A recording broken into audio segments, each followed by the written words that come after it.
រយៈពេល2ឆ្នាំដែលមានមនុស្សម្នាក់តែងតែនៅក្បែរខ្ញុំតែងតែគេងនៅក្រោមក្លៀកខ្ញុំដោយមិនអោយខានមួយថ្ងៃឬក៏លួសមួយយប់ឡើយគឺម្នាក់ស្រីនេះហើយ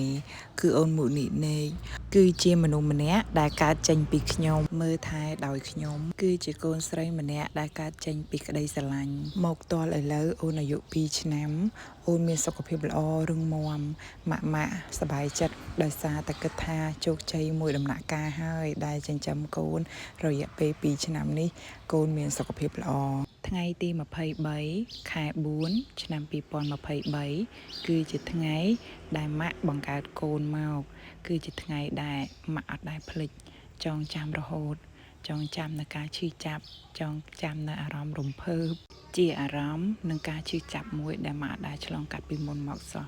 ហើយក៏មិនអាចបំភ្លេចចោលជារៀងរហូតជូនពរឲ្យកូនស្រីម៉ាក់រឹងមាំមានសុខភាពល្អជាកូនឆ្លាតស្ដាប់បង្គាប់ម៉ាក់ប៉ាហើយនៅជាមួយនឹងម៉ាក់ប៉ារហូ